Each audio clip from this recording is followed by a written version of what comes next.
ब्रह्मसूत्र ब्रह्मसूत्र ग्रंथ में page number 306 और 306 पेज के ऊपर से 9 नंबर की पंक्ति है। अंतिम में आया है यत् अपि उक्तम सूर्यादीनां तेजसां भाण प्रतिषेधः तेजो धातौ एव अन्यस्मिन् अवकल्पते सूर्यः इव इतरेषाम् इति। ठीक है, बराबर है ना? तो चलिए, तो बात यह चल रही है प्रथमाध्याय तृतीय पाद और तृतीय पाद का यह 6 नंबर का अधिकरण। इस अधिकरण का नाम है अनुकृत्याधिकरणम और इस अधिकरण का विचार विषय वाक्य है न तत्र सूर्यो भाति न चंद्र तारकम नेमा विद्युतो भांति कुतोयम अग्नि इत्यादि। तो जिसको सूर्य, चंद्र, ताराएं, विद्युत, अग्नि आदि करके कोई भी प्रकाशित नहीं कर सकते हैं, किसी का सूर्यादिक का किसी का भी जो विषय नहीं बनता है वह कौन है, इस बात का निर्णय करने के लिए इस अधिकरण की प्रवृत्ति हुई है। तब पूर्व पक्षी ने कहा था कि सूर्यादि के तरह कोई तेजो धातु अत्यंत तेज स्वरूप ही कोई पदार्थ होगा कि जिसके रहने पर सूर्यादि भी भाषित नहीं होते हैं। किंतु पूर्व पक्षी का खंडन सिद्धांतियों ने किया कि ऐसा कोई भौतिक सूर्यादिक की तरह तेजो धातु स्वरूप कोई चीज प्रसिद्ध नहीं है कि जिसके रहते सूर्यादिक का अभिभव हो जाए, तिरोधान हो जाए, ऐसा कोई नहीं है।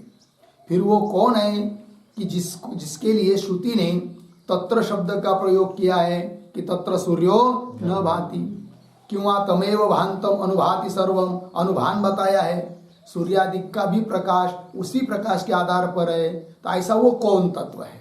तो सिद्धांतियों ने कहा वह परमात्मा ही है, परमेश्वर ही है, इस बात को बताया। अब पूर्व पक्षी ने जो एक बात कही थी क्या कि तत्र शब्द का अर्थ सती सप्तमी किया था पूर्व पक्षी ने।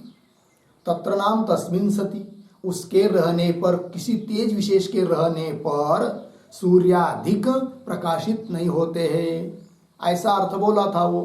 और दो सूर्य यदि प्रकाश स्वरूप है और उसका तिरोधान करना है तो उसको तिरोधान करने के लिए, उसको अभिभूत करने के लिए जरूर कोई उससे बड़ा तेज स्वरूप ही पदार्थ चाहिए, अतः तेजो धातु ही होना चाहिए।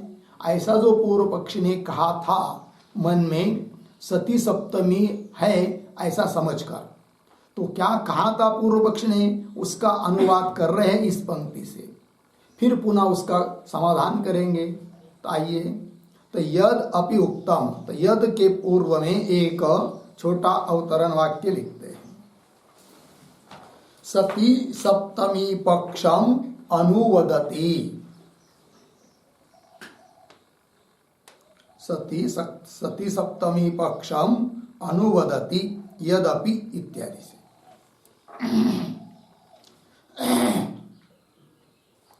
पूर्व पक्षी का जो अभिप्राय है वह सती सप्तमी को मानकर है, और सिद्धांति कहते कि यहाँ पर मतलब न तत्र सूर्यो भाति इस वाक्य में तत्र इत्यादि जो पद आया है उसका अर्थ सती सप्तमी ऐसा नहीं है, अपितु विषय सप्तमी है।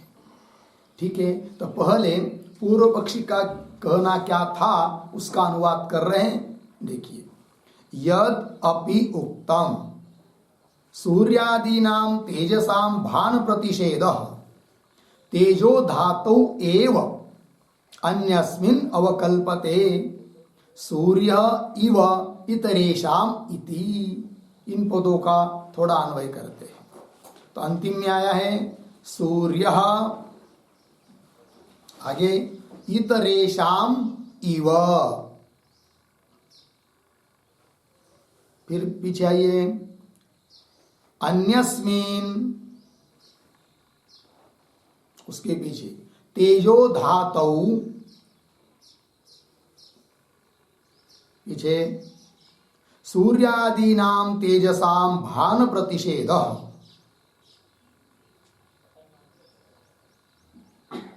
सूर्यादीनां तेजसां भान प्रतिषेध, आगे अवकल्पते, अंतिम है इति, फिर शुरू का शब्द आइए, इति के बाद यद अपि उक्तम। ठीक है, देखिए भाई, तो सूर्य इतरेशाम इव, जैसे आकाश में सूर्य अत्यंत प्रकाशित रहता है, तो उस समय जैसे अन्य बाहर आंगन में लगाए हुए दीपक आदि या लाइट आदि वो क्या हो जाते, तिरोभूत हो जाते, अभिभूत हो जाते है कि, क्योंकि उन दीपक की अपेक्षा सूर्य अत्यंत क्या है, तेजस्वी है। तो एक कोई तेजस्वी पदार्थ से दूसरा तेजस्वी पदार्थ अभिभूत हो जाता है, जैसे यह उदाहरण है उस प्रकार इव कह दिया।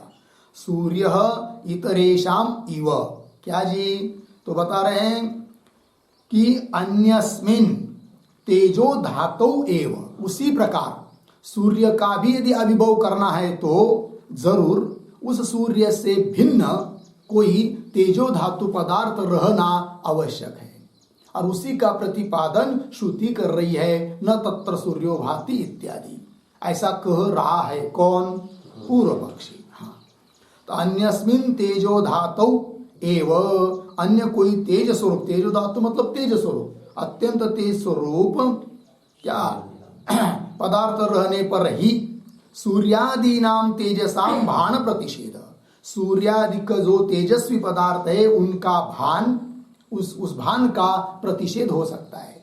सूर्यादि भी अभिभूत हो सकते हैं, तिरोभूत हो सकते हैं, कब, यदि कोई अन्य तेजो धातु रहता है तब। और श्रुति बता रही है, श्रुति तो झूठ बोल नहीं सकती, अतः जरूर कोई सूर्यादिक की अपेक्षा कोई भौतिक ही सूर्यादिक की तरह क्या अत्यंत तेजस्वी कोई तेज स्वरूप पदार्थ होगा, है, ऐसा पूर्व पक्षी कह रहा है। तो सूर्यादि नाम तेजसाम भान प्रतिषेध लग गया, अवकल्पते उपपन्न होता है, इति यद अपि उक्तम, ऐसा जो पूर्व पक्षी ने कहा है, अब उसका उत्तर दे रहे हैं। अब ये जो पूर्व पक्षी का कहना हुआ यह सती सप्तमी को लेकर, क्योंकि तत्र सूर्यो न भाति, तत्र तस्मिन सती, कोई विशेष तेज स्वरूप पदार्थ रहने पर सती सप्तमी, सूर्य न भाति, सूर्य अधिक प्रकाशित नहीं होते हैं, अभिभूत हो जाते हैं, है कि नहीं, सती सप्तमी को लेकर अर्थ किया पूर्व पक्षी ने। किंतु यहाँ पर न तत्र सूर्यो भाति, यहाँ पर सती सप्तमी मानना उचित नहीं है, जिसको लेकर पूर्व पक्षी शंका कर रहा है। फिर कौन है वहां पर, तत्र यहाँ में विषय सप्तमी है। अब क्यों सती सप्तमी न मानकर क्या विषय सप्तमी ही मानना उचित है यहाँ पर, तो उसका भी कारण बताया जा रहा है। तो आगे की पंक्ति पढ़ते हैं, तत्र तु स एव तेजो धातु अन्यः न संभवति इति उपपादितम्, सिद्धांति उत्तर दे रहे हैं। तो ये जो पंक्तियां ये तत्र इत्यादि, तत्र तु, तो तत्र के पूर्व में एक वाक्य लिखी छोटा अवतरण, सूर्यादि अभिभावक तेजो धातौ,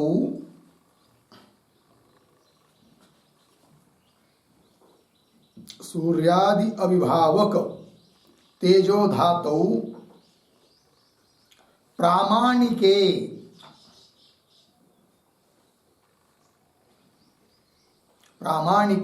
सति तस्य इह ग्रहण शंका स्यात्, तस्य इह ग्रहण शंका स्यात्, अर्धविराम, न तत्र प्रमाणम अस्ति, न तत्र प्रमाणम अस्ति इति आह तत्र इति। ठीक है जी, चलिए भाई, तो सूर्यादि अभिभावक तेजो धातु, सूर्यादिक को अभिभूत करने वाला जो रहेगा उसको कहेंगे अभिभावक। दो शब्द, अभिभूत अभिभावक, है कि नहीं? तो अभिभूत होता है जो, और जिसको अभिभूत करता है उसको कहेंगे क्या? अभिभावक। तो सूर्यादिक को अभिभावक, सूर्यादिक का अभिभावक कोई तेज धातु, तेज स्वरूप पदार्थ के लिए प्रमाण हो, प्रमाण से सिद्ध हो, तो प्रामाणिक है सती, तब तो एक विचार कर सकते हैं क्या? यदि प्रमाण से सिद्ध ऐसा कोई पदार्थ हो तो तस्य यह ग्रहण शंका, उसका यह ग्रहण करना चाहिए या नहीं चाहिए, ऐसी शंका कर सकते हैं।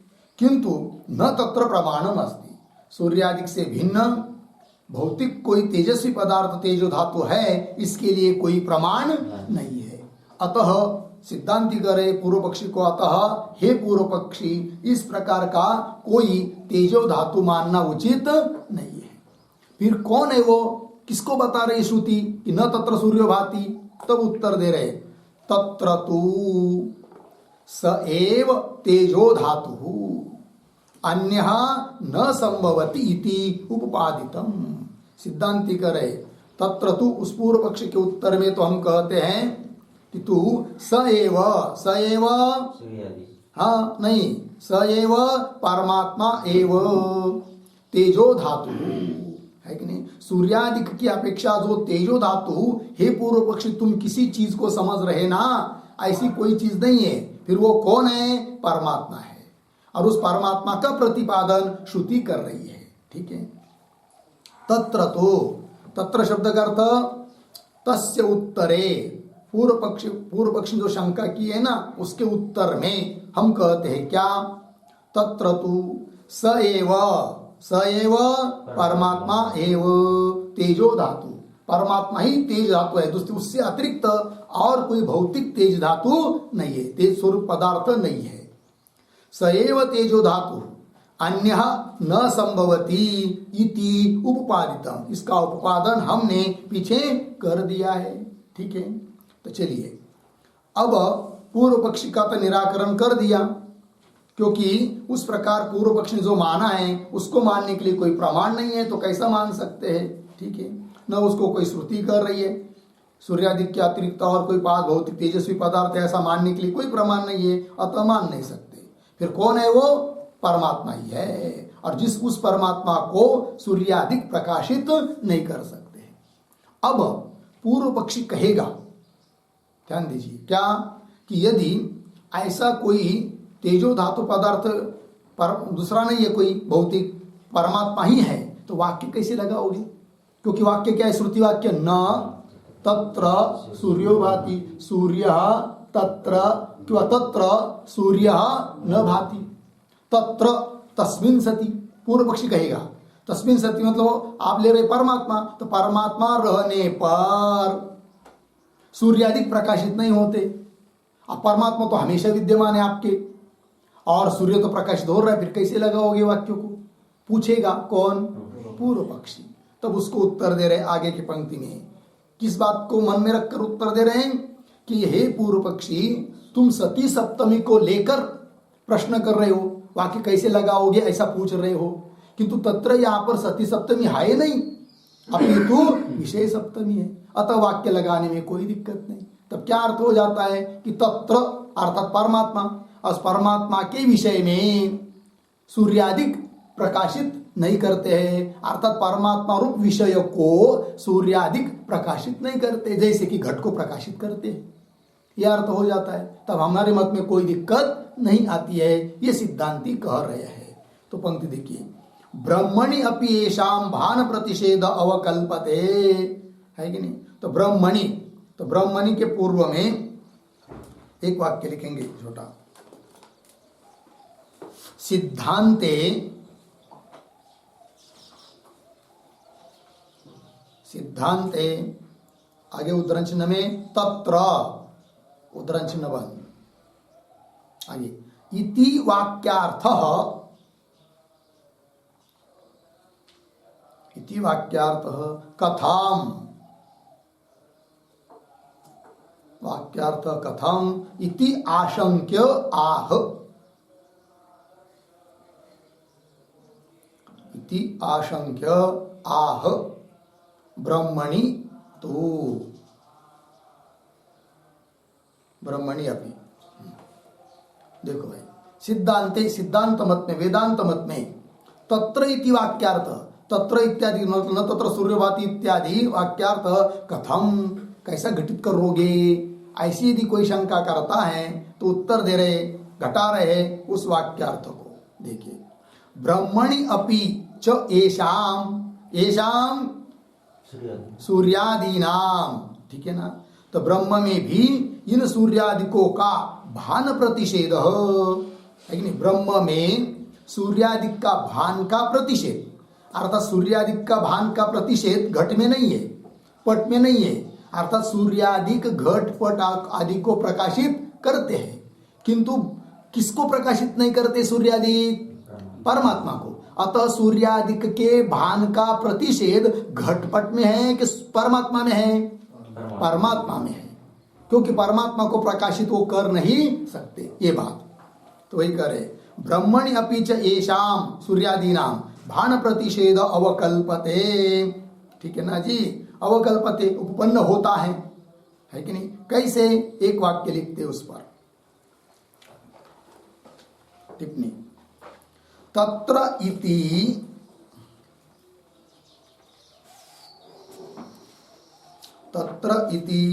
न सति सप्तमी, न सति सप्तमी, किंतु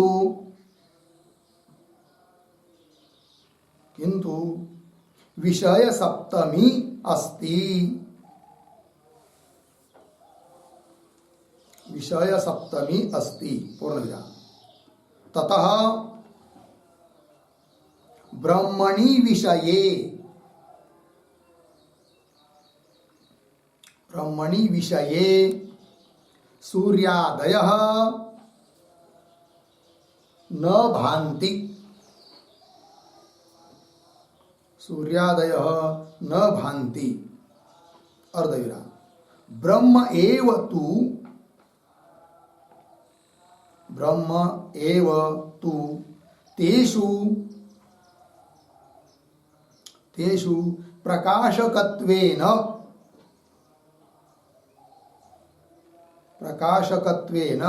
भाति इत्यर्थः, भाति इत्यर्थः, पूर्णविराम।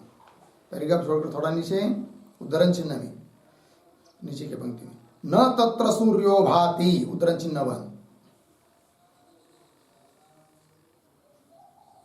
इत्यत्र विषय सप्तमी एव, विषय सप्तमी एव उचिता, उचिता लाघवात्, लाघवात्, अर्धविराम। न तो सती सप्तमे आश्रयणीया, न तो सती सप्तमी आश्रयणीया, पूर्णविराम। यतो ही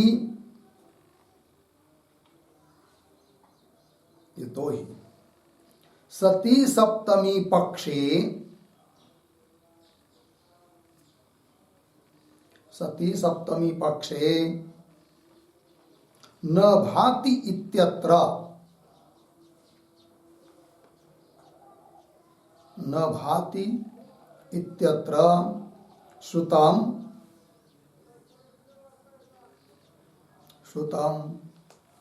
वर्तमानत्वं त्यक्त्वा, वर्तमानत्वं त्यक्त्वा तत्र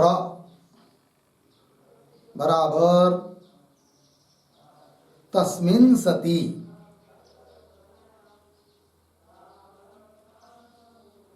तस्मिन् सति न भास्यन्ति इति,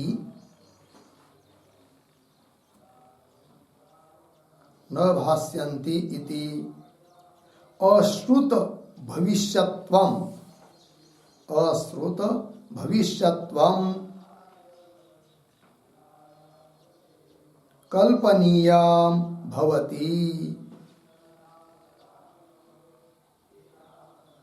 कल्पनीयं भवति अर्धविराम। अधुना भासमाने, अधुना भासमाने सूर्यादौ, सूर्यादौ उद्धरण चिन्ह में न भाति, उद्धरण चिन्ह बंद, न भाति उद्धरण चिन्ह बंद, इति प्रत्यक्ष विरोधात्,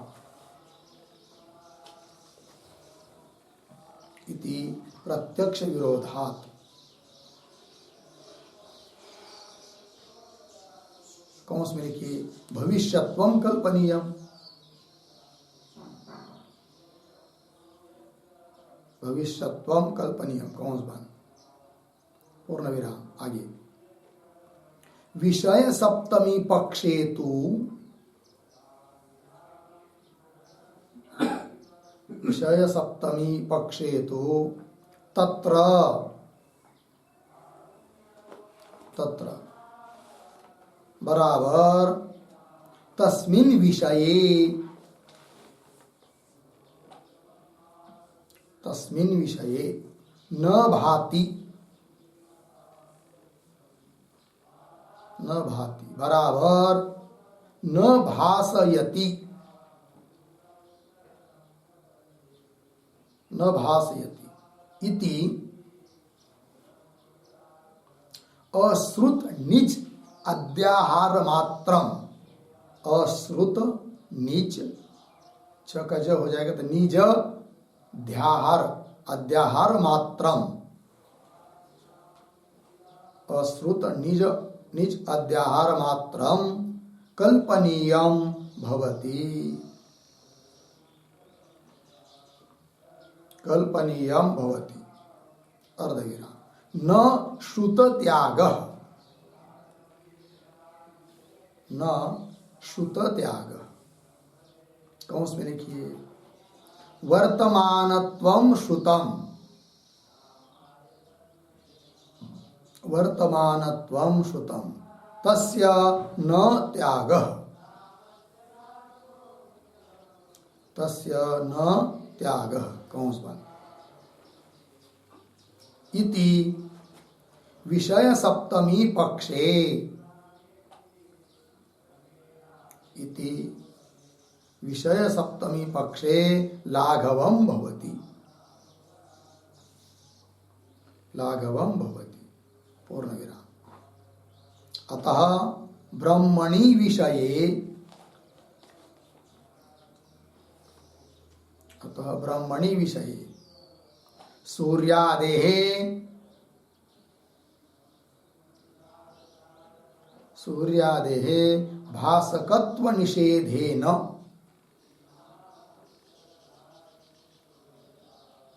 भासकत्व निषेधेन अर्धविराम तेषु सूर्यादिषु, तेषु सूर्यादिषु एव ब्रह्म भास्यत्वम् उच्यते, सूर्यादिषु एव ब्रह्म भास्यत्वम् उच्यते हो गया। देखिए भाई अर्थ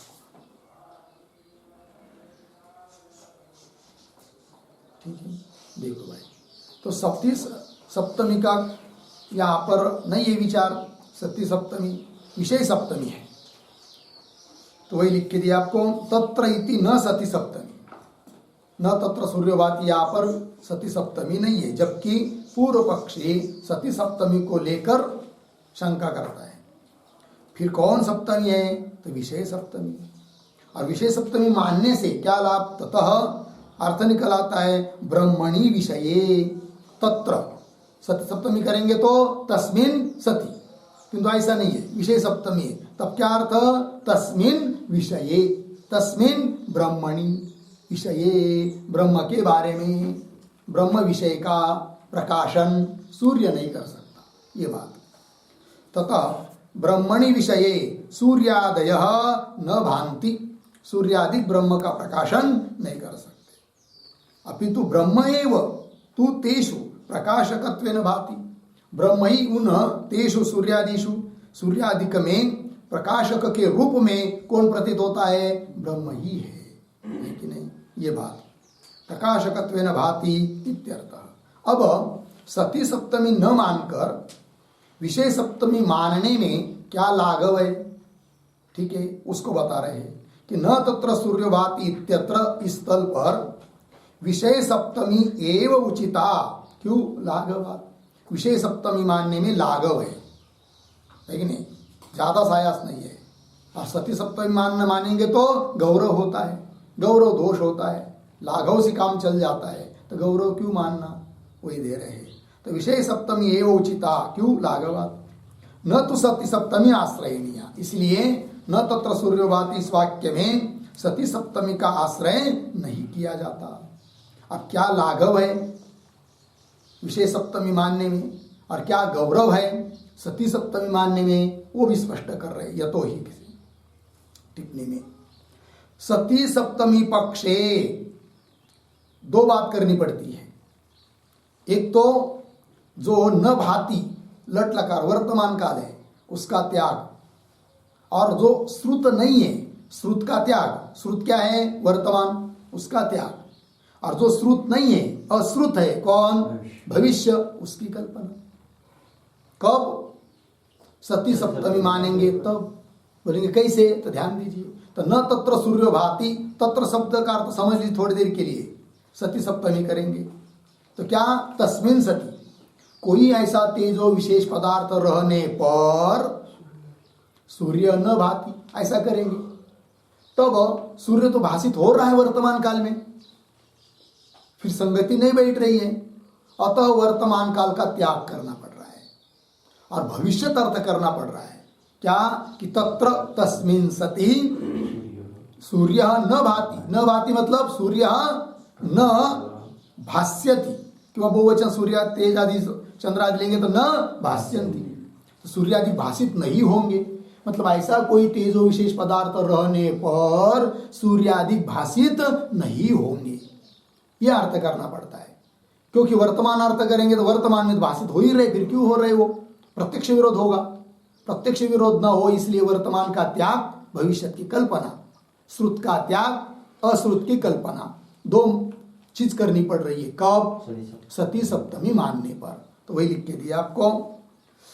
यतो ही सती सप्तमी पक्षे न भाति इत्यत्र, यहाँ पर श्रुतम वर्तमानत्वम, जो भाति में वर्तमान काल प्रतीत हो रहा है उसका त्याग करके श्रुतम वर्तमानत्वम त्यक्त्वा तत्र तस्मिन सती न भास्यन्ति, ऐसा कोई तेज धातु पदार्थ रहने पर भाषित नहीं होंगे सूर्यादि, तो भविष्य की कल्पना है कि नहीं?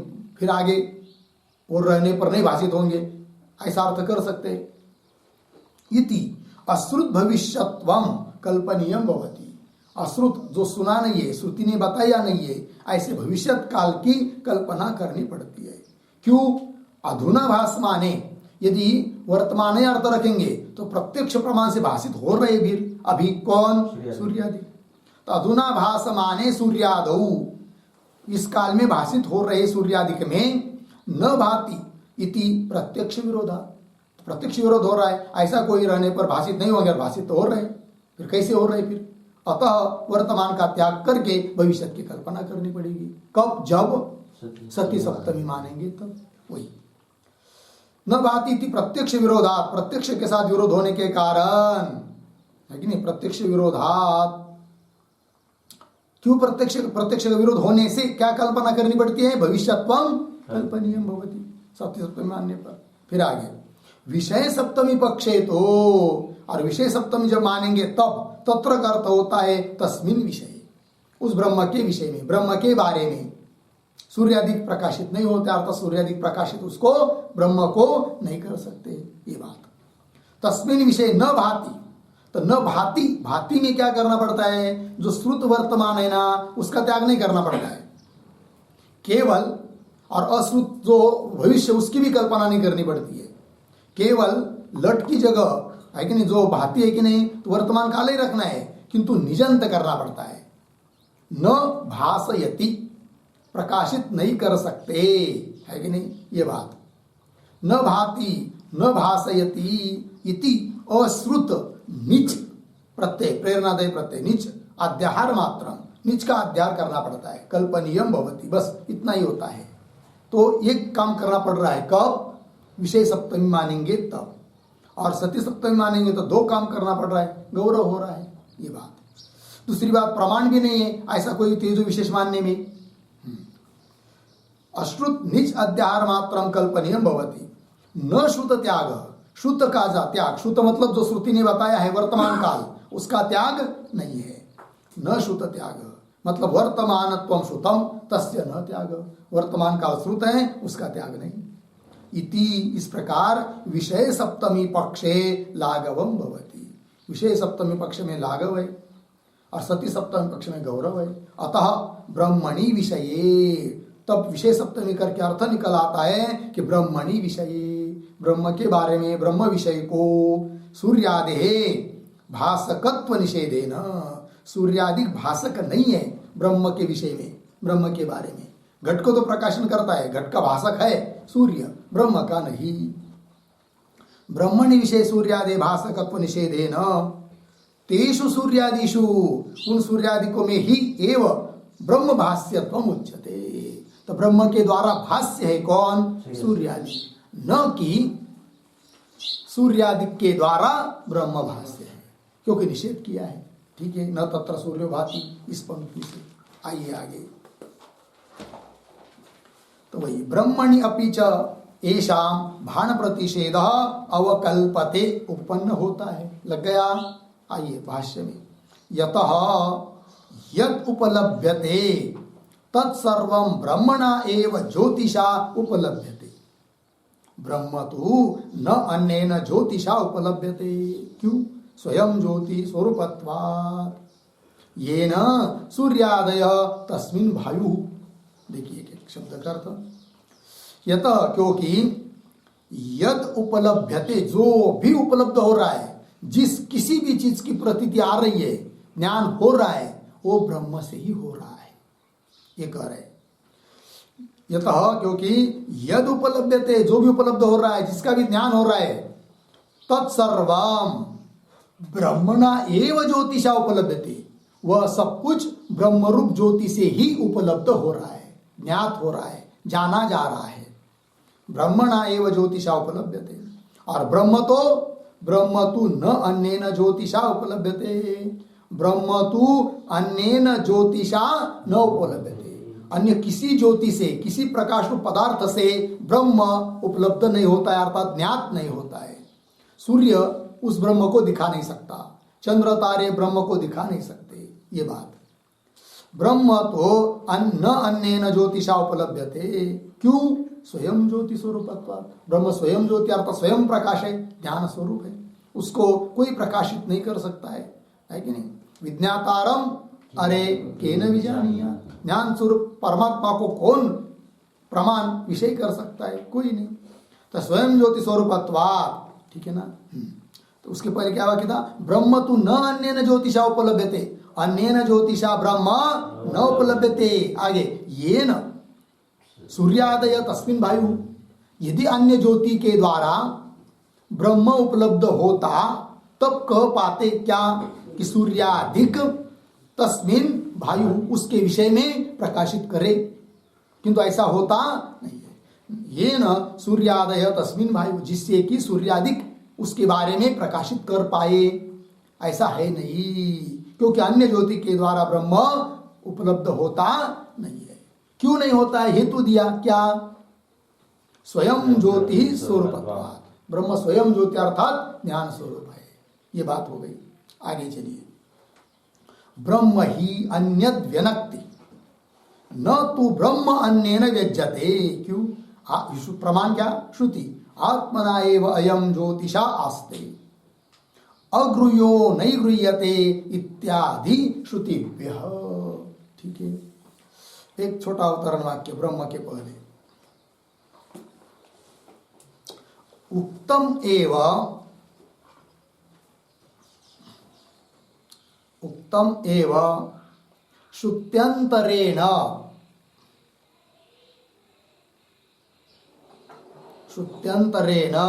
दृढ़यति ब्रह्म इति।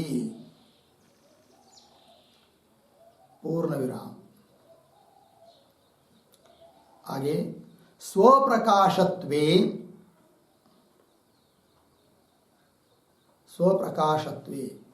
अन्य अभास्यत्वे च अन्याभास्यत्वे अन्य अभास्यत्वे च श्रुतिद्वयम्। ठीक है, देखिए भाई यार, तो उक्तम एवं जो अभी तक बात कही है कि सूर्य आदि उसको प्रकाशित नहीं कर सकते, सूर्य ही सबको प्रकाशित करता है, ये जो बात कही उसी का श्रुत्यंतरेण अन्य श्रुति देकर इसी बात को दृढ़ कर रहे हैं ग्रंथकार। क्या दो बात कौन बताई जा रही है? स्वप्रकाशत्वे ब्रह्म स्वयं प्रकाशित है, इसके लिए श्रुति, और अन्य च अभास्यत्वे अन्य किसी के द्वारा भाष्य नहीं है, इसमें भी इस अर्थ में भी श्रुति दी जा रही है। तो दो श्रुति का उल्लेख कर रहे हैं इसी बात को दृढ़ करने के लिए। तो आइए फिर, ब्रह्म ही अन्यद् व्यनक्ति, ब्रह्म तो अन्य को सभी को प्रकाशित करता है, व्यनक्ति व्यक्त करता है कि नहीं? ब्रह्म के कारण ही हम लोगों को ज्ञात हो रहे घट पट मठ शरीर आदि, ठीक है ना? तो ब्रह्म ही अन्यद् व्यनक्ति अन्य को व्यक्त करता है। न तू ब्रह्म अन्य न व्यज्यते, तू ब्रह्म अन्य न व्यज्यते, ब्रह्म मात्र अन्य किसी के द्वारा व्यक्त होता नहीं है, वो स्वयं प्रकाशित है। बोलेंगे प्रमाण क्या इसके लिए? तो श्रुति दे रहे, आत्मना एव अयम ज्योतिषा आस्ते, ठीक है ना? आत्मना ज्योतिषा एव अयम आस्ते, आत्मना ज्योतिषा एव अयम आस्ते, मतलब स्वयं प्रकाशता बताइए इसमें। श्रुति का अर्थ लिख लीजिए, थोड़ा सा लिखते हैं, अयम बराबर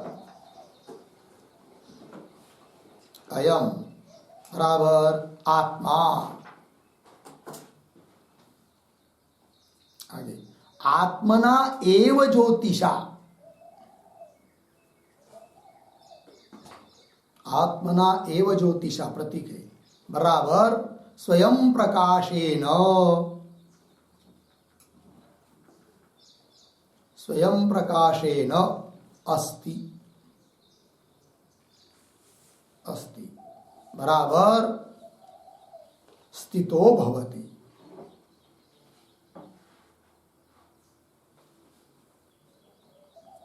देखिए भाई, अयम अयम प्रतीक है, अयम मतलब यह आत्मा, आत्मना एव ज्योतिषा, अपने ही ज्योतिष है, मतलब क्या? स्वयं प्रकाशेन, स्वयं प्रकाशित है, उसको प्रकाशित करने के लिए अन्य किसी की जरूरत नहीं है। स्वयं प्रकाशेन आस्ते स्थितो भवति, तो स्वयं प्रकाशता बताई इस श्रुति में। फिर आगे, अगृह्य नहीं गृह्यते, वो कैसा है? अगृह्य है, अर्थात ग्रहण अयोग्य है, इसलिए अग्राह्य है, वो ग्रहण नहीं होता है। शब्दाधिक या प्रत्यक्षाधिक प्रमाण कोई भी उसको ग्रहण नहीं कर सकते। रूप रस गंध कोई गुण रहता तो शब्द प्रत्यक्ष प्रमाण ग्रहण करता, कोई लिंग नहीं है इसलिए अनुमान प्रमाण से ग्रहण नहीं होता, उसके जैसा कोई है ही नहीं है उपमान प्रमाण से ग्रहण नहीं होता। शब्दाधिक की भी प्रवृत्ति वहां तक नहीं पहुंचती है, ठीक है कि नहीं? क्योंकि शक्ति वृत्ति से, किसी भी शब्द के शक्ति वृत्ति से परमात्मा जाना नहीं जाता है, लक्षणावृत्ति से भले जाना जाए, ठीक है?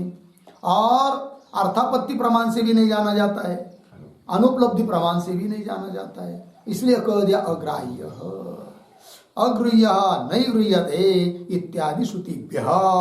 इस श्रुति से क्या बताया जी? अभास्यत्व, ब्रह्म में अन्य के द्वारा अन्य भाष्यत्व नहीं है, किसमें? परमात्मा में, ब्रह्म में। हाँ, सूर्यादिक के द्वारा वो भाष्य नहीं है, जैसे कि घटादिक सूर्यादिक के द्वारा भाष्य है, वैसा परमात्मा नहीं है, इस बात को बताया। हो गया? आइए तो ये 22 नंबर के सूत्र का व्याख्यान पूरा हुआ भाष्य। अब इस अधिकरण का और एक सूत्र है 23 नंबर का। सूत्र का उच्चारण करते हैं। अपि च स्मर्यते। हाँ, 1, 3, 23। तो चलिए इस सूत्र के बारे में पहले लिख लेते हैं थोड़ा सा। तो सूत्रावतरणम,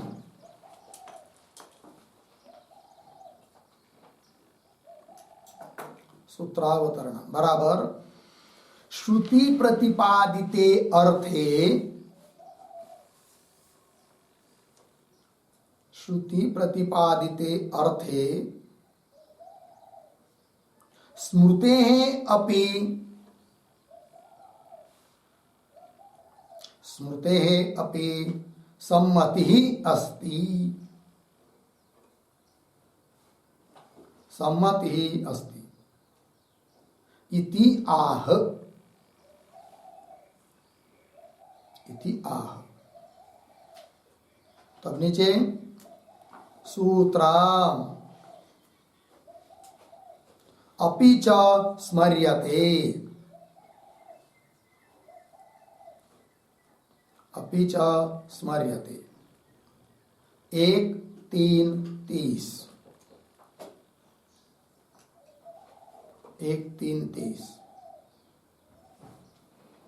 नीचे पदच्छेद अपि च स्मर्यते, नीचे पदार्थोक्ति, प्रतीक है अपि च बराबर किंच, किंच पूर्ण विराम, प्रतीक स्मर्यते बराबर इदं सर्वावभासकम,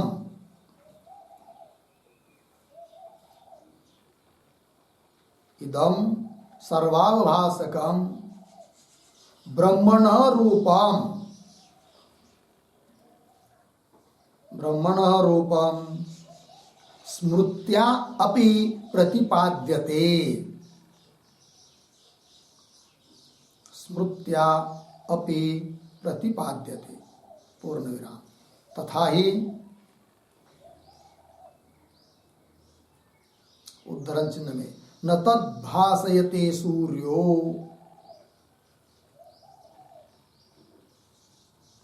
न तद्भासयते सूर्यो, उद्धरण चिन्ह गीता 15:6।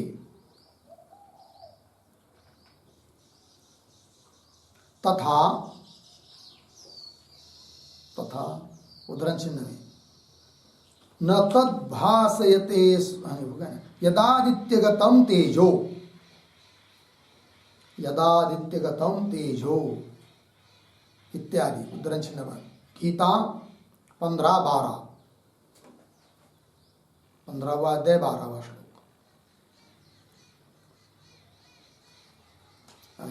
इत्यादि भगवद गीतासु, इत्यादि भगवद गीतासु अपि ब्रह्मणः एव, ब्रह्मणः एव सूर्यादिभिः,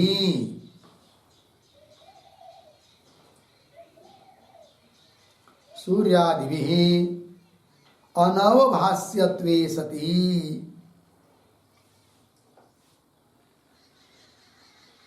अनवभास्यत्वे सति सूर्यादि सर्वभासकत्वम, सूर्यादि सर्वभासकत्वम स्मर्यते, स्मर्यते बराबर कथ्यते इत्यर्थः।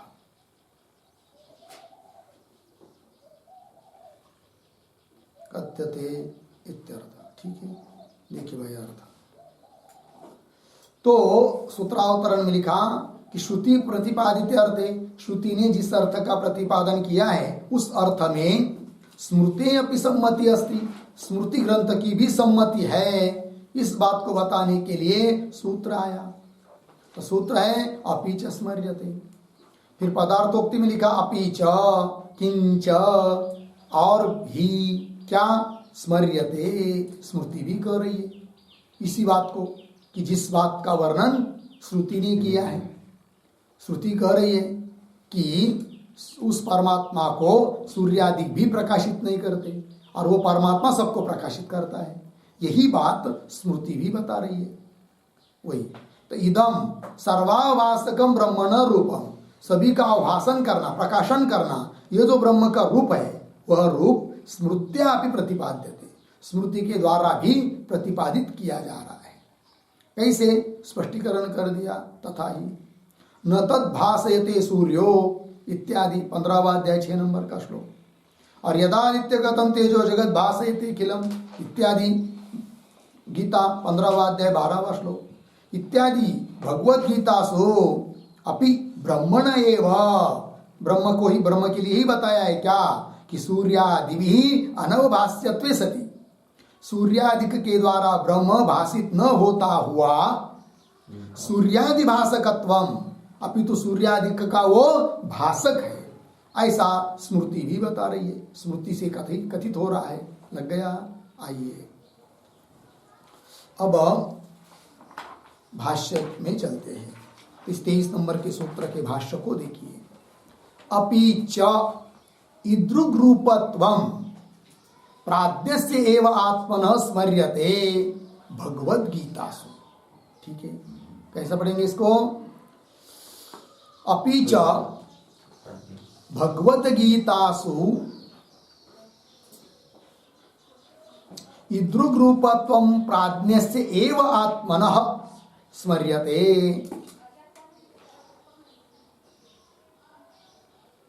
देखिए भाई,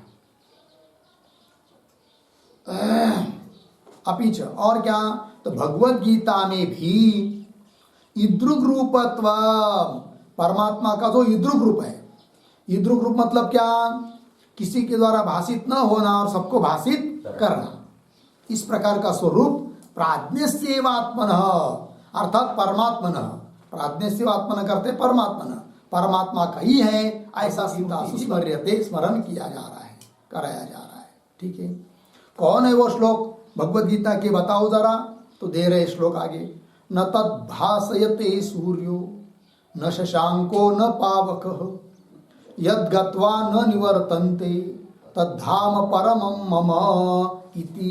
एक श्लोक दे दिया पहला, 6 नंबर 15वां अध्याय 6 नंबर का श्लोक। तो श्लोक के पदों का थोड़ा अन्वय। सूर्य, पीछे आइए, तद, उसके पीछे न भासयते, फिर आगे न शशांकः न पावकः, आगे यद गत्वा न निवर्तन्ते तत् मम परमं धाम, तत् मम परमं धाम। ठीक है, अर्थ देखिए भाई। तो सूर्य तत् न भासयते, तत् परमात्मा ब्रह्म, सूर्य उस परमात्मा को प्रकाशित नहीं करता है।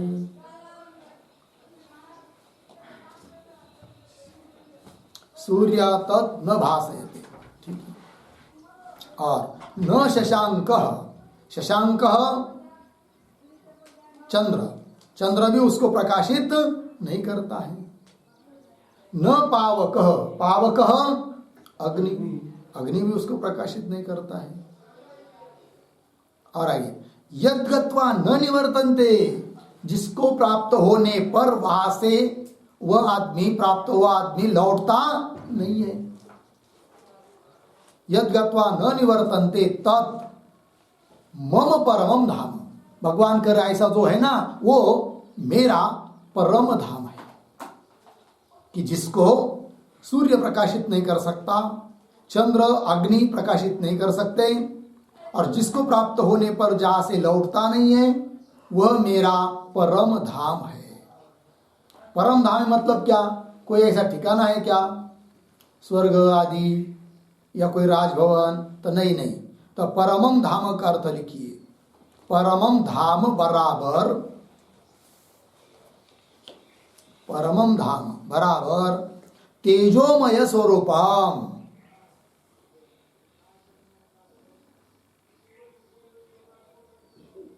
तेजोमय स्वरूपम। ठीक है, अर्थात वही मेरा क्या है, तेजोमय स्वरूप है। ये भगवान का है, वही उसका धाम है। एक श्लोक हुआ, इति हो गया ना। अब ये जो 6 नंबर का श्लोक हुआ, इसमें कौन बात बताई? तो उस पर एक वाक्य लिखते हैं, अनेन श्लोकेन,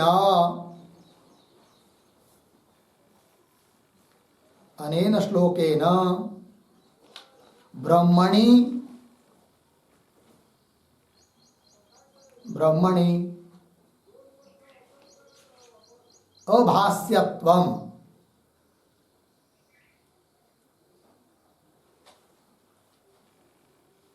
ब्रह्मणि अभास्यत्वम बराबर,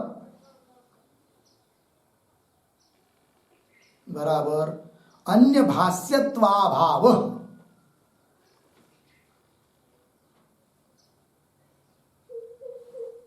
अन्य भाष्यत्वाभावः उक्तः भवति।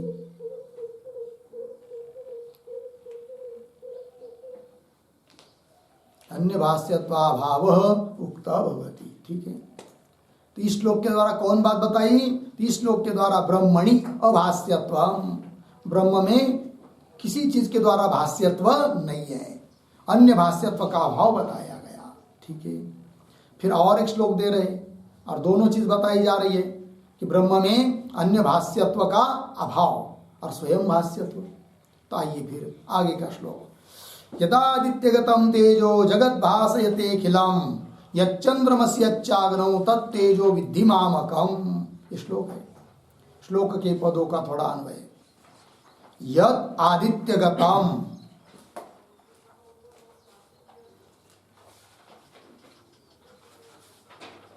आगे यच्चंद्रमसि, यच्चाग्नौ,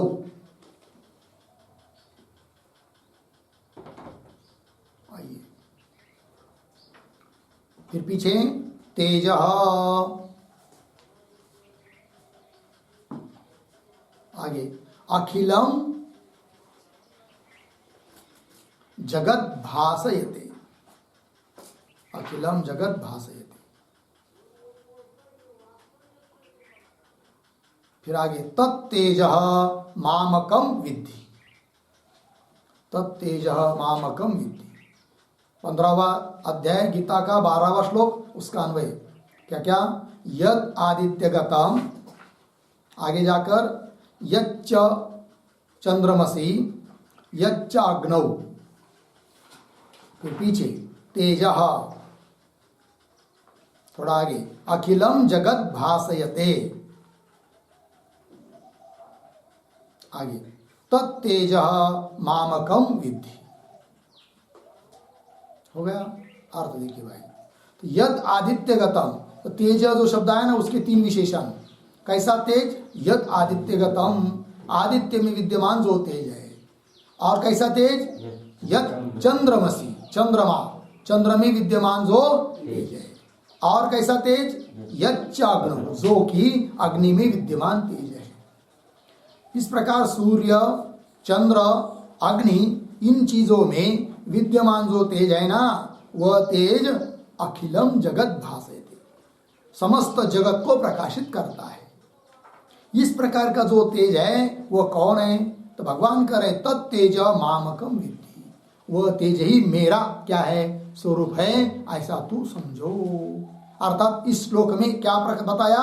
स्वयं प्रकाशत्व बताया। आगे लिखा ना इति च, हाँ, तो इस श्लोक के ऊपर एक वाक्य लिखिए कि श्लोक के द्वारा कौन बात बताई, वो भी लिख के देते हैं। अनेन श्लोकेन च, अनेन श्लोकेन च ब्रह्मणि ब्रह्मणि सर्वभासकत्वम सर्वभासकत्वम उक्तम भवति उक्तम भवति पूर्ण विराम। तस्मात् अनुभान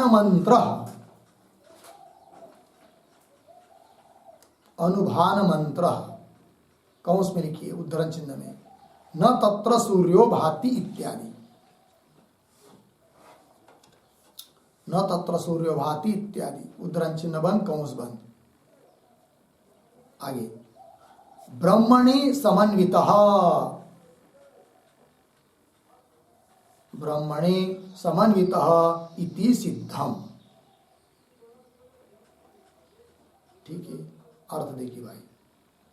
तो अनेन श्लोकेन च ब्रह्मणि सर्वभाषकत्व मुक्तम, ब्रह्म सबका भाषक है, प्रकाशक है, ये बात कही। इसलिए तस्मात् अनुभान मंत्र अर्थात न तत्र सूर्यो भाति इत्यादि मंत्र ब्रह्म में ही समन्वित होता है, क्योंकि स्मृति भी उसके लिए सम्मत है, इस बात को बताया। तो 2 श्लोक दिए गीता के 15वें अध्याय के 6 और 15 12। 6 नंबर के श्लोक में क्या बताया कि ब्रह्म में अभाष्यत्व अर्थात अन्य भाष्यत्वाभाव, अन्य के द्वारा भाषित नहीं है ब्रह्म, ये बात बताई। और 12वें श्लोक से क्या बताया कि ब्रह्म सबका अभाषक है, स्वयं प्रकाश है, इस बात को बताया।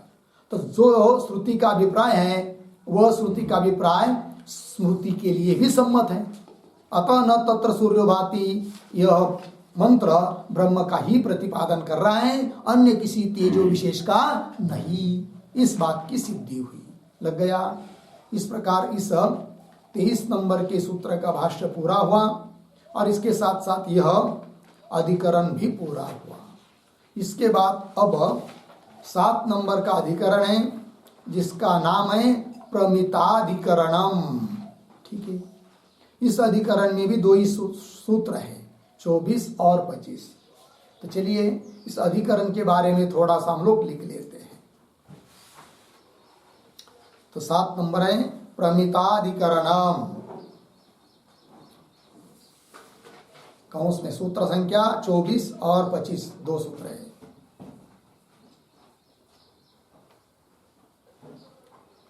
नीचे के पंक्ति में लिखिए परमेश्वरस्य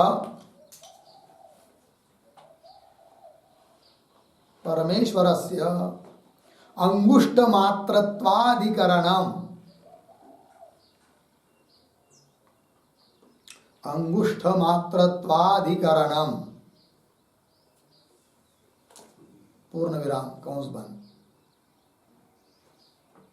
मतलब अंगुष्ठ मात्र जो श्रुति में बताया जा रहा है वो परमात्मा ही है।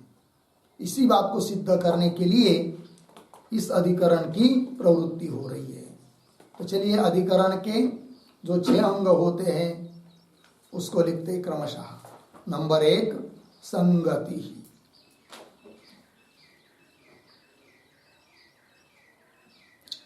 तो बराबर अस्य अधिकरणस्य विचारः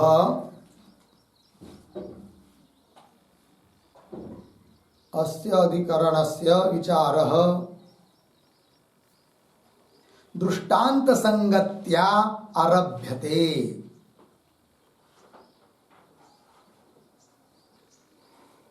दृष्टांत संगत्या आरभ्यते पूर्ण विराम।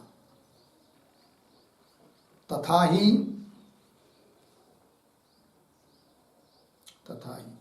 यथा पूर्वाधिकरणे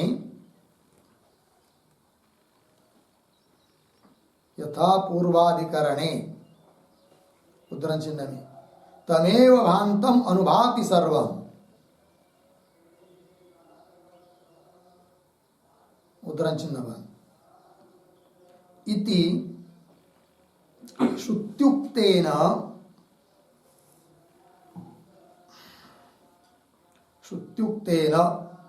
सूर्यादि अनुभानलिंगेन सूर्याद्यनुभान अनुभान लिंगेन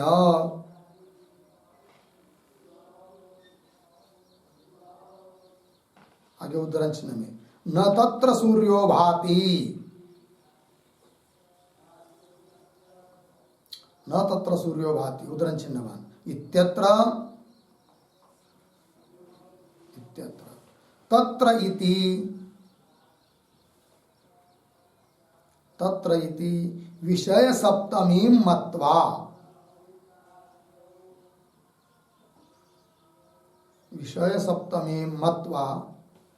उद्धरण चिन्ह में न भाति उद्धरण चिन्ह इत्यादौ निच अध्याहारेण निच प्रत्यय निच अध्याहारेण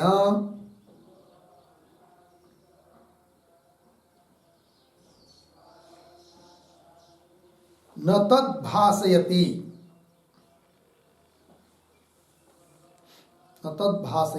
कौंस में लिखिए सूर्याद्यगोचर ब्रह्म सूर्यादि अगोचर ब्रह्म कौंस बन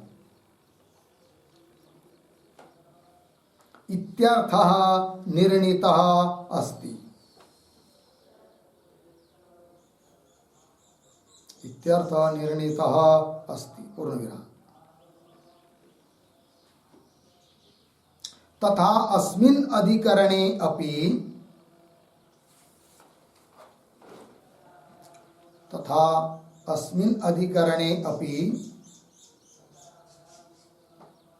उद्धरण चिन्ह में अंगुष्ठ मात्र उद्धरण चिन्ह बंद अंगुष्ठ मात्र इति प्रथम श्रुत परिमाण लिंगेन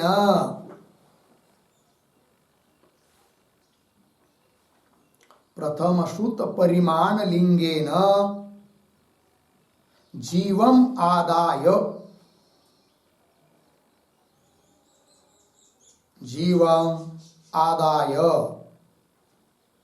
आगे उद्धरण चिन्ह में ईशानो भूत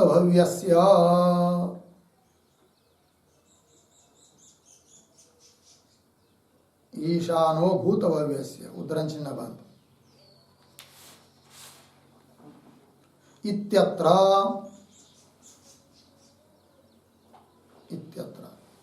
उद्धरण चिन्ह में अहम ईशानः अस्मि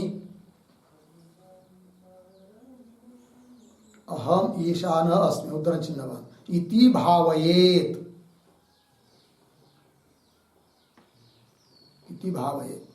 कौंस में लिखिए ध्यायेत कौंस बंद पूर्ण विराम इति विधि अध्याहारेण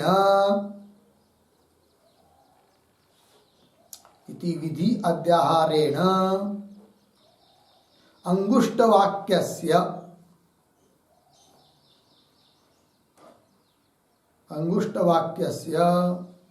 उपासनापरत्वम्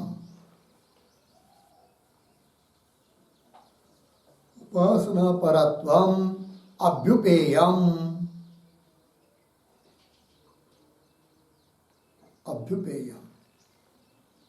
इति एवं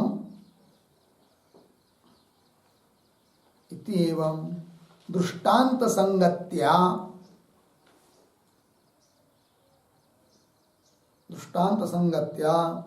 अधिकरण विचारः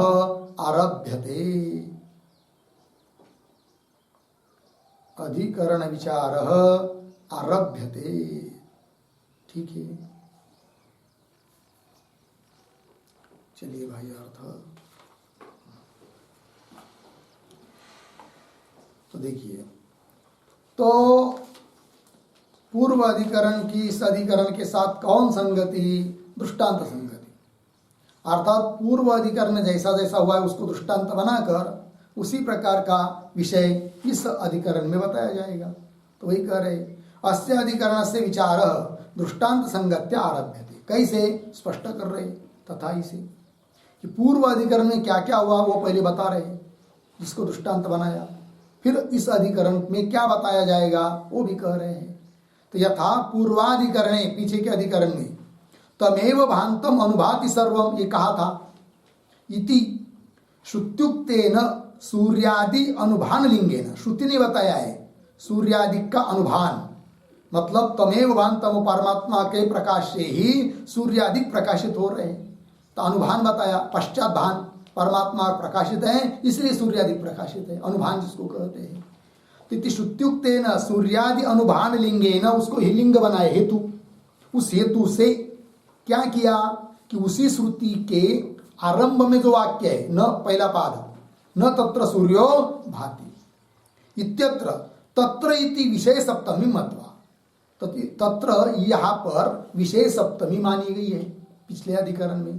क्यों? सूर्यादिक के अनुभान, उस अनुभान को लिंग बनाया, हेतु बनाया, उसके आधार पर तत्र यहाँ पर विषय सप्तमी मानी। तो तत्र इति विषय सप्तमी मत्वा, फिर एक क्या किया, फिर वाक्य की संगति लगाने के लिए क्या किया, न भाति, ये जो वाक्य न तत्र सूर्यो भाति, वहां पर निज प्रत्यय का अध्यार किया, ये बात की। तो फिर अर्थ निकला न तद भासेति, अर्थात सूर्यादि अगोचर ब्रह्म, सूर्यादि का विषय ब्रह्म नहीं है, यह अर्थ निकल आया। इत्यर्थ निर्णीत अस्ति पिछले अधिकरण में। उसी प्रकार की बात यहां भी होने वाली है। वो कैसे?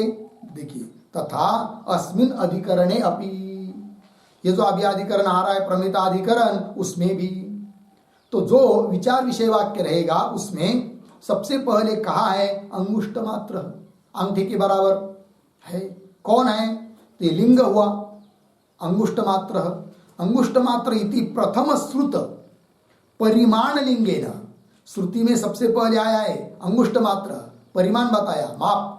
तो परिमाण रूप लिंग के द्वारा अर्थ निकल आता है। जो अंगुष्ठ मात्र कौन होगा?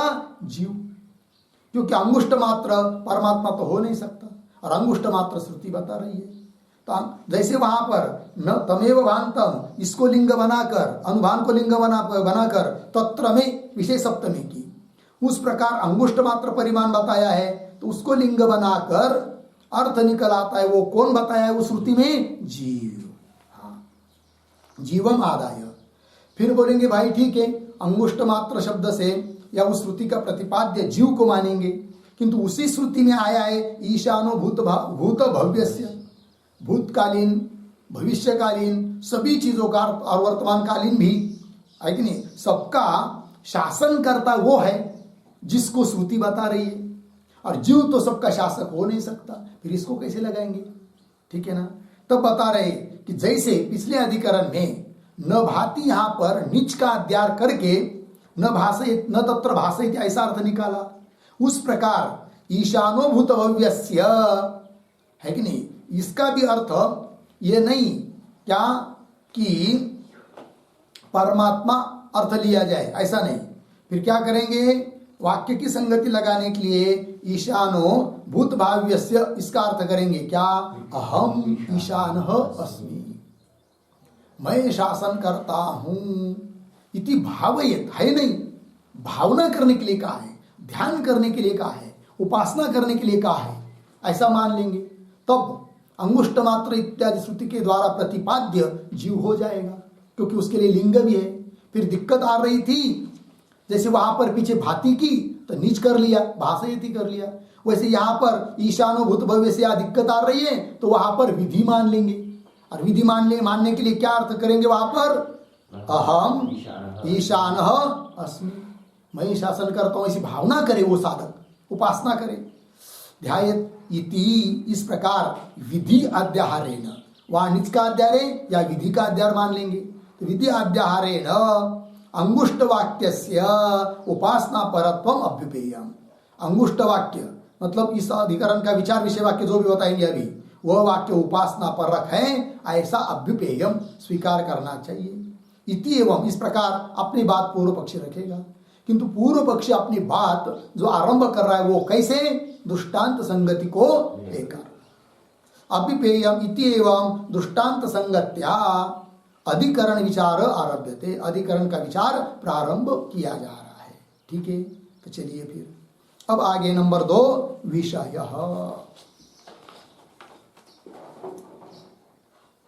बराबर उद्धरण चिन्ह में अंगुष्ट मात्र पुरुषो, अंगुष्ट मात्र पुरुषो मध्ये आत्मनि तिष्ठति, मध्ये आत्मनि तिष्ठति, उद्धरण चिन्ह बंद, अर्धविराम। दूसरे उद्धरण चिन्ह में अंगुष्ट मात्र पुरुषो ज्योतिरिवाधूमकः, ज्योति इव अधूमकः, ज्योति इव अधूमकः, पूर्ण विराम। और आगे ईशानो भूत भव्यस्य, ईशानो भूत भव्यस्य स एव अद्य, स एव अद्य स ऊष्वः, स ऊष्व, उद्धरण चिन्ह बंद, कठोपनिषद 2, 4, 12, 13, दूसरा अध्याय,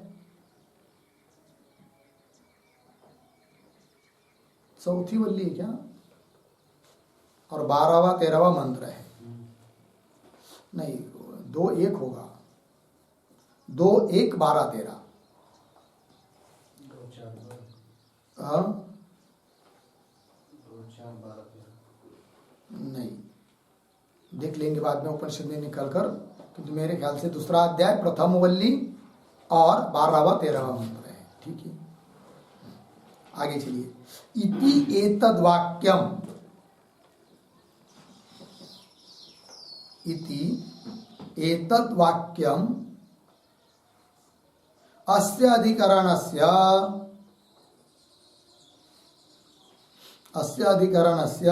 विचार विषय वाक्यम अस्ति,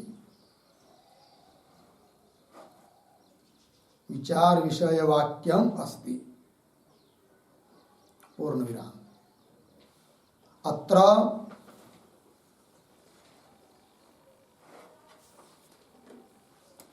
अत्र अंगुष्ट मात्र,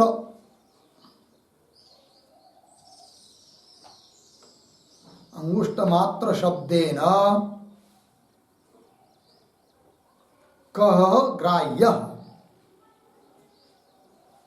कः ग्राह्यः इति विचार्यते,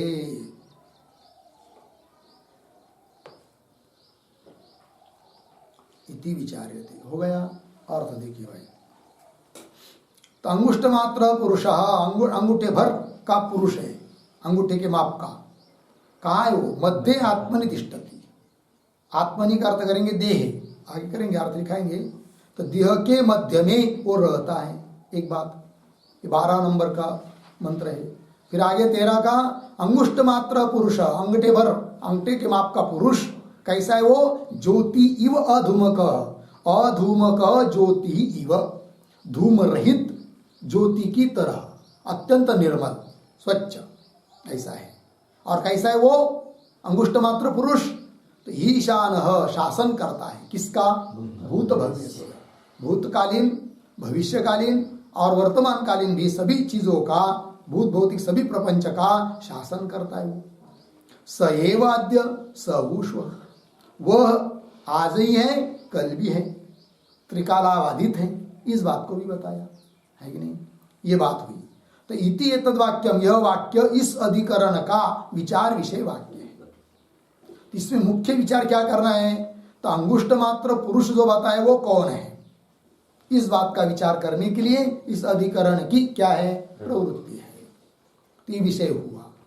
फिर इस पर होता है, इस वाक्य पर होता है संशय, तो नंबर 3 संशय।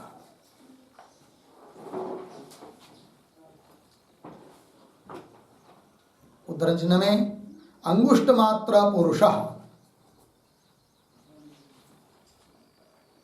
उद्धरण चिन्ह बंद, इत्यत्र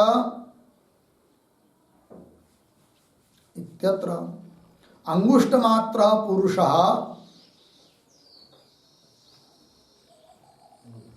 अंगुष्ठ मात्र पुरुषः जीवः परमात्मा वा जीवः परमात्मा वा इति संदेहः भवति इति संदेहः भवति। पूर्ण विराम हो गया। देखो भाई, तो क्या संशय उत्पन्न हुआ कि अंगुष्ठ मात्र पुरुष बताया है, वो कौन है? जीव है या परमात्मा है? संशय हुआ। तब आता है पूर्व पक्षी। तो लिखिए पूर्व पक्ष 4 नंबर। तत्र अंगुष्ठ मात्र जीवः एव भवति जीवः एव भवति। पूर्ण विराम। कौंस में के कुतः आगे की तरफ बांध देकर कौंस बंद। फिर आगे अंगुष्ठ मात्र इति अंगुष्ठ मात्र इति अल्प परिमाणत्वात्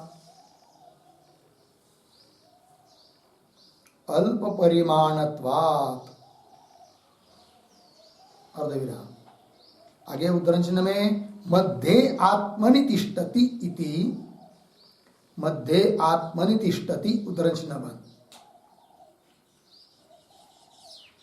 इति देह मध्य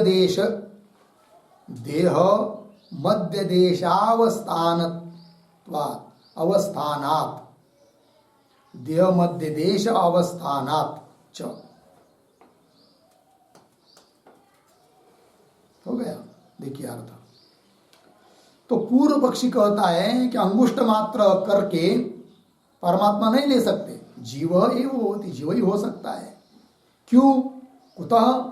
तो बता रहे पूर्व पक्षी कि अंगुष्ठ मात्र इति अल्प परिमाणवत्वात्, अल्प परिमाण बताया है, और अल्प परिमाण वाला तो जीव ही हो सकता है, न कि परमात्मा।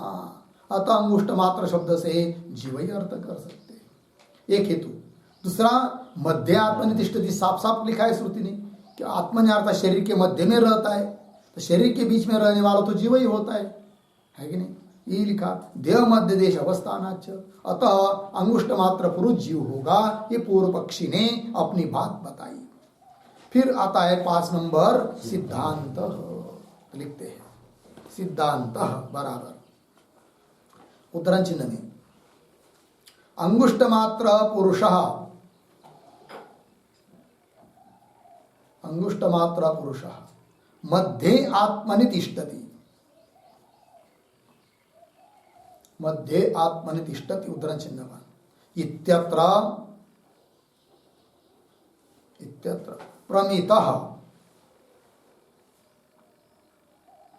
प्रमितः बराबर अंगुष्ठ मात्र प्रमितः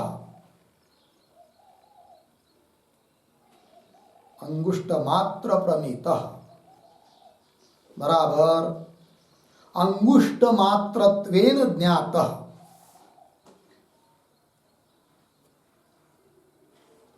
अंगुष्ठ मात्रत्वेन ज्ञातः अयं पुरुषः परमात्मा एव भवितुम् अर्हति परमात्मा एव भवितुम् अर्हति। पूर्ण विराम। कौंस में कुतः प्रश्न चिन्ह आगे की तरफ बांध देकर कौंस बंद। फिर आगे उद्धरण चिन्ह में ईशानो भूत भव्यस्य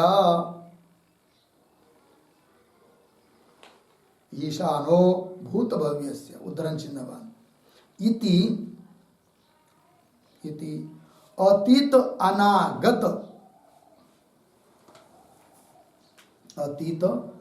अनागत जगत ईशितृत्व श्रवणात्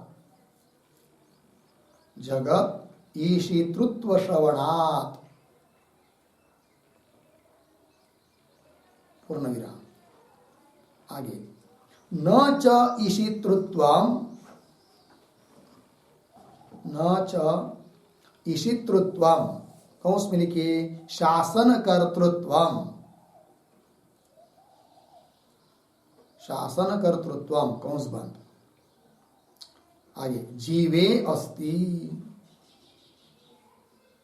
जीवे अस्ति अर्धविराम, जीवस्य, जीवस्य ईशितव्यत्वात्, ईशितव्यत्वात्,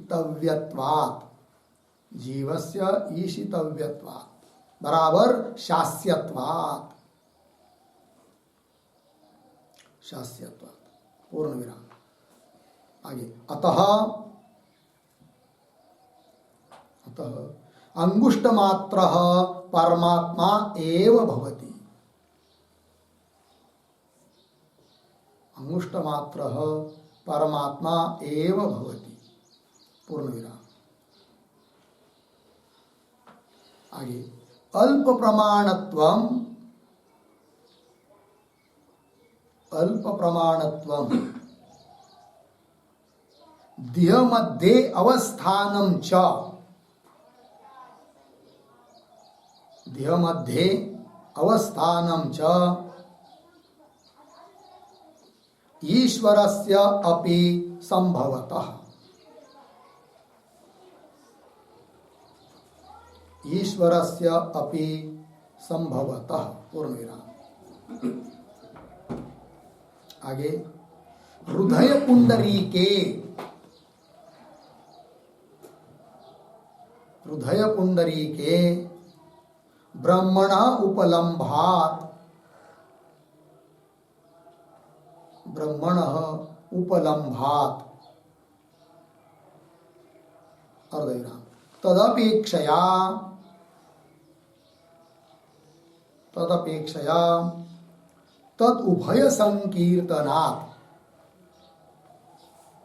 तदुभय संकीर्तनात् पूर्ण विराम। तस्मात् अंगुष्टमात्रः, अंगुष्टमात्रः परमेश्वरः एव भवति, परमेश्वरः एव भवति। हो गया। आइए अर्थ देखिए। सिद्धांती अपनी बात अब बता रहे हैं कि अंगुष्ट मात्र पुरुषो मध्य आत्मनि तिष्ठति इत्यत्र, यहाँ पर प्रमित, प्रमित का अर्थ कर दिया अंगुष्ट मात्र प्रमित, मतलब अंगुष्ट मात्रत्वेन ज्ञात, अंगठे भर के रूप से ज्ञात होने वाला, जाना जाने वाला, ज्ञात अयम पुरुषः परमात्मा एव भवितुम अर्हति, परमात्मा ही हो सकता है, न कि जीवात्मा। क्यों? कुतः, क्या कारण? तो बता रहे ईशानुभूत भव्यस्य, उसी श्रुति में आया है कि भूत भव्य, भूतकालीन, वर्तमानकालीन, भविष्यकालीन सभी चीजों का वो शासन करता है। ईशानुभूत भव्यस्य इति अतीत अनागत जगत ईशितृत्व श्रवणा, और इस प्रकार का शासन कर्तृत्व जीव में नहीं हो सकता, परमात्मा में हो सकता है। अतः अंगुष्ट मात्र करके जो बताया है वह जीव नहीं परमात्मा है, वही लिख रहे आगे। न च ईशितृत्वम मतलब शासन कर्तृत्वम जीवे अस्ति। क्यों? जीवस्य ईशितव्यत्वात्, वो स्वयं ईशितव्य है। कौन? जीव। ईशितव्य मतलब शास्य है कि नहीं? परमात्मा के शासन में रहने वाला है, नियम्य है। ईशितव्यत्वात्, शास्यत्वात्, नियम्यत्वात्, इसलिए वो शासन करता नहीं हो सकता जीव। और फिर बोलेंगे भाई अंगुष्ट मात्र ये कैसे लगाओगे, परमात्मा के अंगठे पर होता है क्या? तो बोल रहे उसकी संगति परमात्मा में हम लगा देंगे। वो कैसे? वो दे रहे अतः अंगुष्ट मात्र परमात्मा एव होती। और आगे अल्प प्रमाणत्वम, पहली बात अल्प प्रमाण, अंगठा भर मतलब अल्प प्रमाण, और देह मध्य अवस्थान, देह के बीच में रहना, ये दोनों भी बात ईश्वरस्य अपि संभवतः, ईश्वर में भी संभव हो सकती है। कैसे? उपाधिकृत। तो वही कह रहे हृदय पुंडरी के, हृदय रूप जो कमल है उसमें ब्रह्म की उपलब्धि होती है, ब्रह्म का साक्षात्कार तो वही पर होता है। इसलिए परमात्मा को कह दिया क्या? अंगुष्ट मात्र है, और देह मध्य उसका अवस्थान है। ये दोनों बात बताइए। तो वही करें, हृदय पुंडरी के ब्रह्मणोपलम भात तद अपेक्षया, उस उपाधि हृदय कमल रूप उपाधि की अपेक्षा से तद उभय संकीर्तना, दोनों बात बताई। दोनों मतलब कौन कौन? देह मध्य अवस्था, देह मध्य अवस्थान ये और अंगुष्ठ मात्र प्रमाण, ये दो है कि नहीं। आगे चलिए, तस्मात् अंगुष्ठ मात्र परमेश्वर एव भवति, ये सिद्धांत हुआ। फिर अंतिम 6 नंबर प्रयोजनम, बराबर। पूर्व पक्षे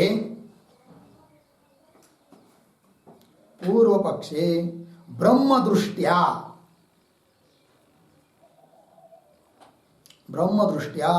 जीवोपासनम फलम भवति, जीवोपासनम फलम भवति, पूर्ण विराम।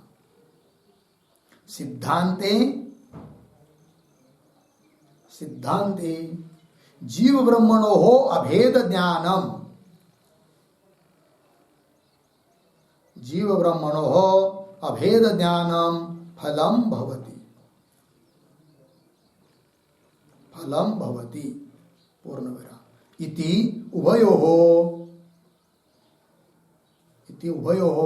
फलभेदः अस्ति, उभयोः फलभेदः अस्ति। हो गया, देखिए भाई अर्थ। तो पूर्व पक्ष में क्या फल है? तो बता रहे कि ब्रह्म दृष्टि से जीव की उपासना, ये फल पूर्व पक्षी में आता है। यदि पूर्व पक्षी अंगुष्ठ मात्र से जीव को सिद्ध कर पाता है तो फल क्या?